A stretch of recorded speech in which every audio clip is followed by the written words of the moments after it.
Have you ever heard a teenager say, "Sounds like a you problem"?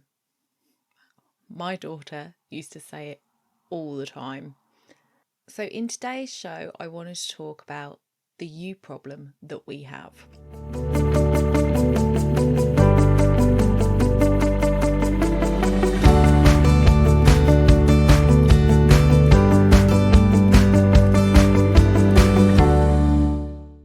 Hi, guys, welcome back to the podcast. I am so glad to have you here.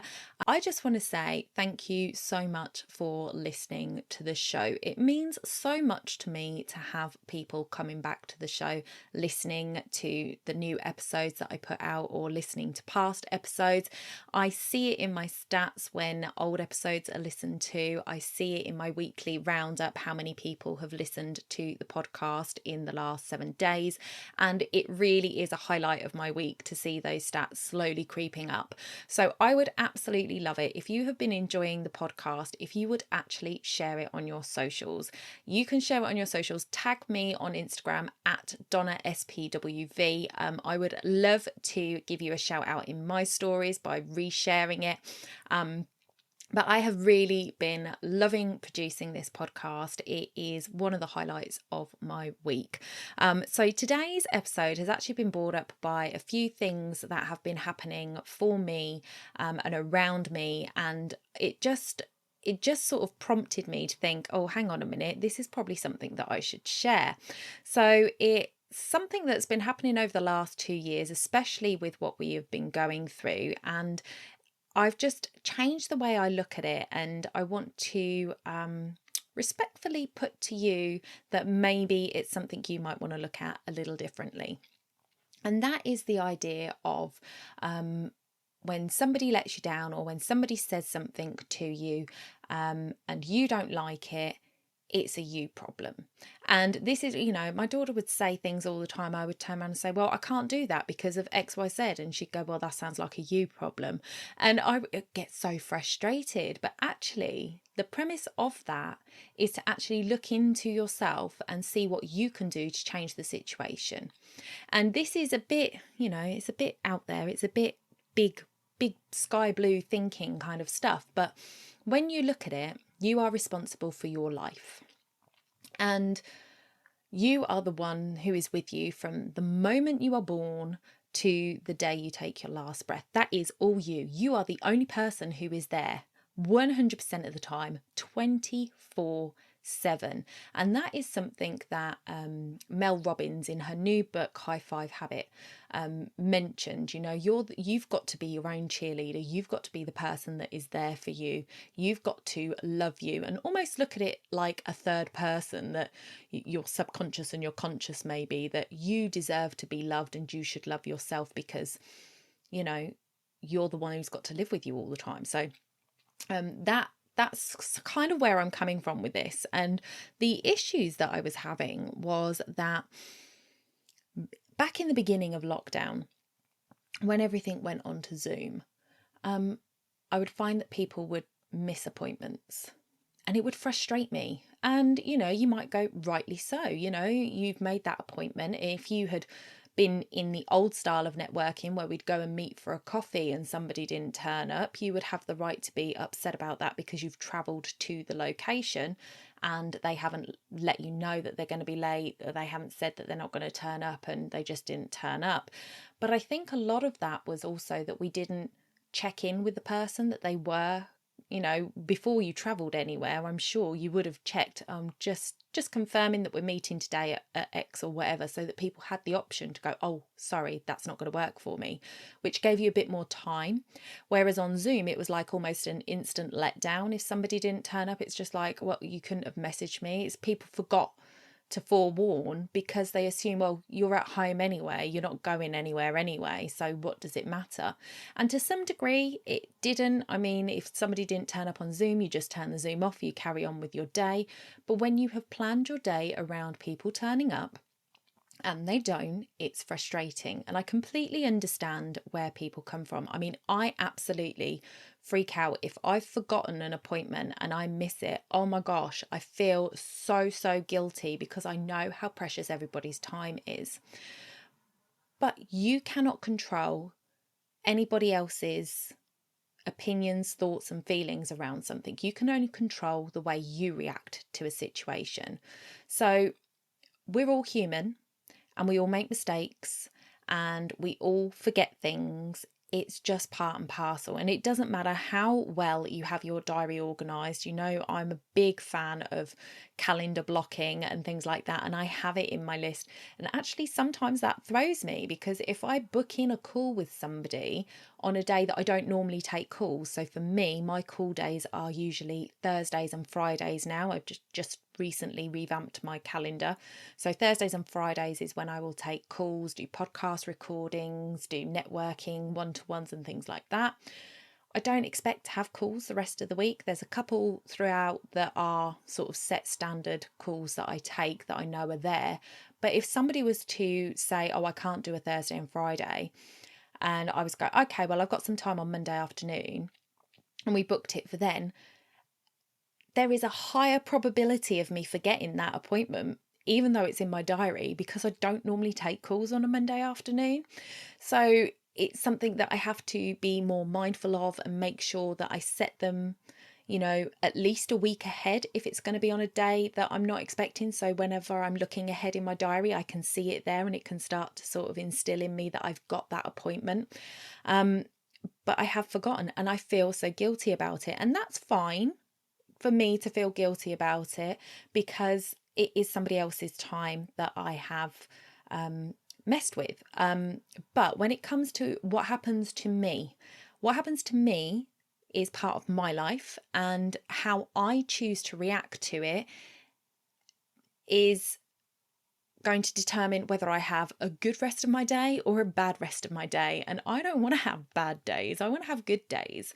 So some of the ways that I counteract this is to always have a backup plan. So using my calendar blocking system, I actually have it written that if I don't get any calls booked in during that time, there is something else that I will do. So for example, on a Thursday morning, if I don't have any calls booked in, I will work on my business finances. So therefore, if I don't have calls, that's what I do on Thursday morning. If I do have calls, I don't do it, but finances isn't something that I have to do every week religiously. So if I don't get to it one week, it's not a big deal.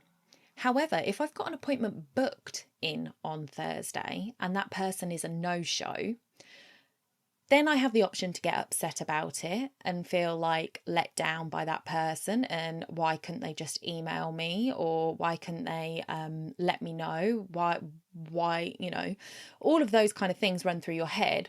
Also for me, runs through my head, oh, I hope they're okay, are they ill, you know, all sorts of, you know, worries for them happen. And I have to step back and go, no, I'm not going to worry about what's happening in their life. That's their life. That is theirs to deal with. But I'm not going to add to whatever's happening in their life. So, for example, if somebody was to let me down on a phone call, rather than message them and say, hey, did you remember that we've got a call? Which, you know, they could interpret a million different ways, and if they're going through a hard time, might not be appropriate.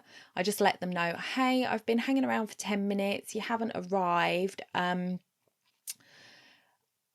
got something coming up, so I'm going to have to reschedule. Is that okay? And then it's almost like putting it back on me that I now have to reschedule, and it gives them the option to say, oh yeah, sure, no worries, and not have to give me an excuse of any sort, because sometimes people don't want to tell you why they haven't been able to come.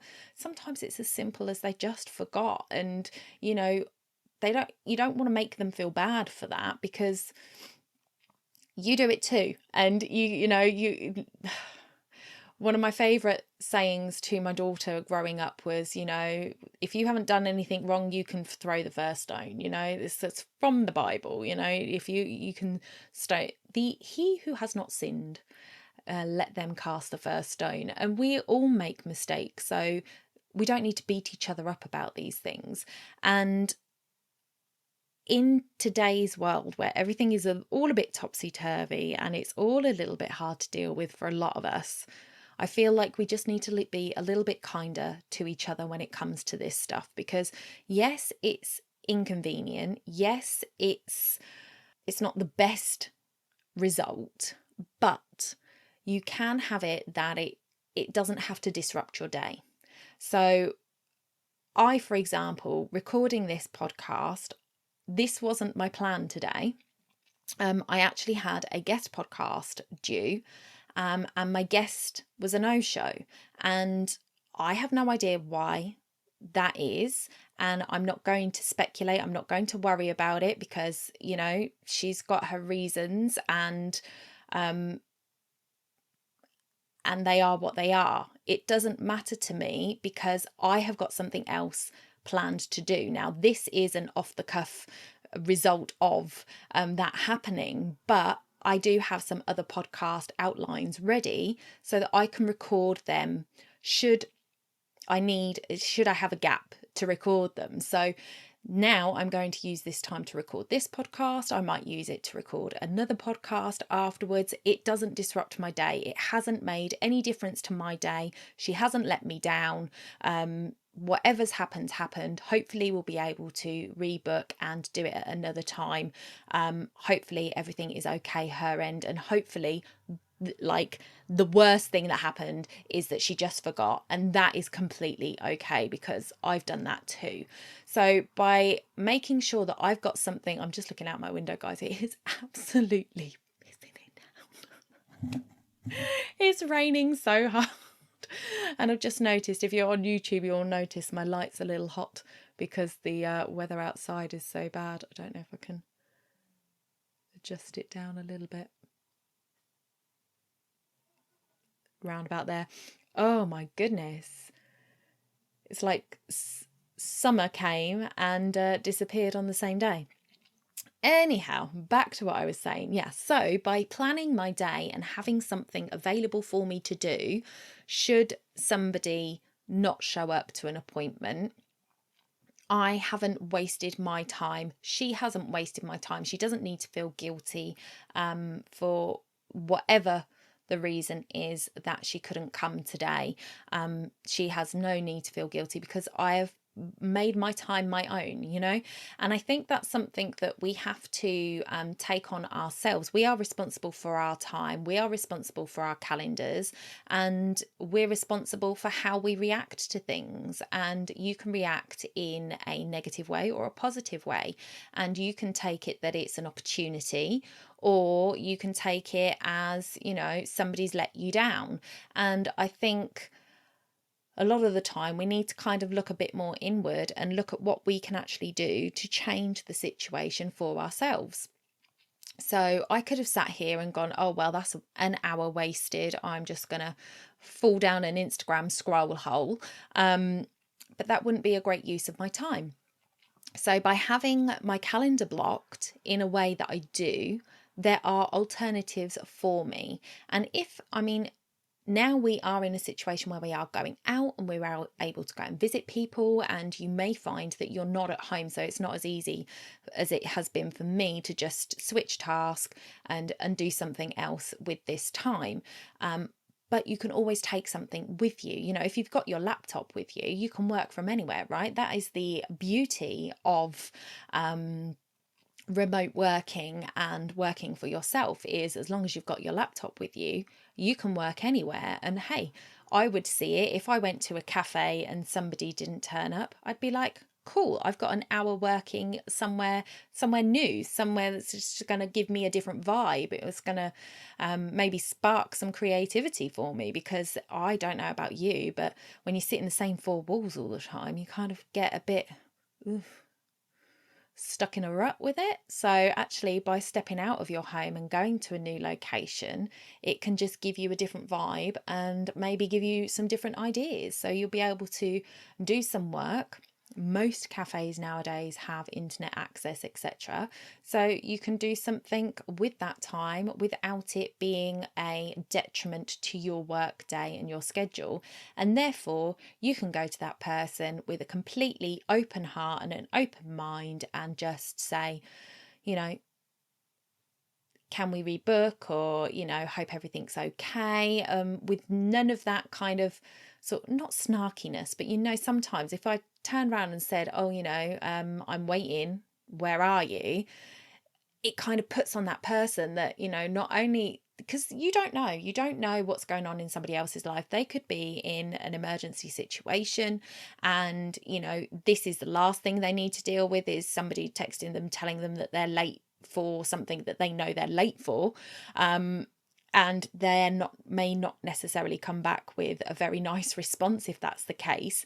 If they've just forgotten, it's just going to make them feel incredibly guilty. And I don't want to be the person that's making somebody feel incredibly guilty, because at the end of the day, it's not a big deal. It's really not in this day and age where we can work from anywhere. So I want, obviously, when it comes to client consultations and things like that, you want to be very mindful. So definitely make sure that those reminders are going out. Make sure that you're checking in before you leave your house that they are going to be showing. There are ways to limit the likelihood of somebody not turning up, but I would say for sure, just make sure that you've got your laptop with you. Make sure you've got an alternative thing to do during that time, so that if the worst happens, it's actually not a bad thing. Then you can come at it from a much kinder, light-hearted perspective, because it's not wasted your time. It's not a big deal. And yeah, it would be great if we all remembered everything all the time, but we're human. We all have flaws. It's what makes us unique. And, one missed appointment isn't the end of the world. And I think, if I say this a lot, if the last few years have taught us anything, it's that, we just need to be kinder to each other. We need to love each other. We just need to give each other a little bit more grace. And missing an appointment isn't a huge deal. So that was just something that I wanted to put out there. I know that especially in our industry, when you have client appointments and you are, booking things in, it can get a little bit frustrating when people don't turn up. I would say definitely have your system set up to send out reminders. My Calendly does send out a reminder 24 hours before, but you can set it up so that it will remind more than once. So you could have it that it's then reminds them half an hour before or something like that. I think you can set it up to work with text. I know it definitely sends out an email, but there is an upgrade option, I think, where you can send text messages, which obviously are more likely to get read than email. So definitely worth the upgrade for you guys as wedding professionals working in the industry, working with clients. I think a text message to them to remind them of appointments is much easier, and you can set that up to go automatically, so you don't have to worry about it. And I think it also sends it to you as well, which is really good, because if it's your appointment, then it's no good if you forget it. So definitely set up those reminders, lead with grace, always have a backup option of something you can do. And just be kind, guys. So that was my podcast for this week.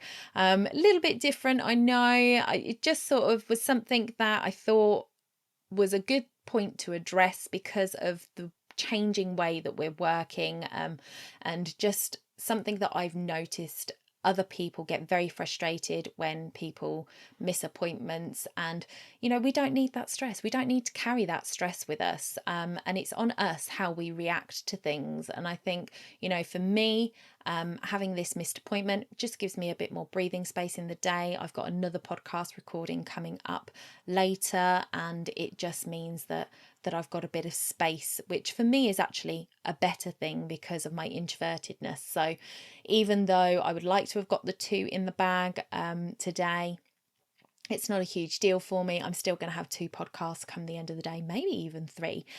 So it's fine. And I think that's what we've got to remember, that, it's not the worst case scenario. It's a missed appointment, and it can be frustrating, but you don't have to let it be frustrating. We can all get frustrated by people letting us down, but it's what you do in that instance. It's what you do after that letdown that is important for you. And this is not about them, it's about you. Do you want to sit there, be frustrated and angry and cross that somebody hasn't turned up? Or do you want to make use of that time and get something done that needs to be done? You know, I know what I'd rather do. I'd rather just hope that they're okay, get on with my work, and we'll come back to it at a later date. So I hope that helped, guys. If you have enjoyed this, then please, like I say, share this podcast with some of your colleagues, share it on social, tag me in it, Donna SPWV, and I will share it in my stories too. If you are watching on YouTube, then please do the YouTubey things, give this a like, thumbs up, and subscribe, hit that notification bell, and you'll be notified next time an episode goes up. I will see you next week. Bye for now.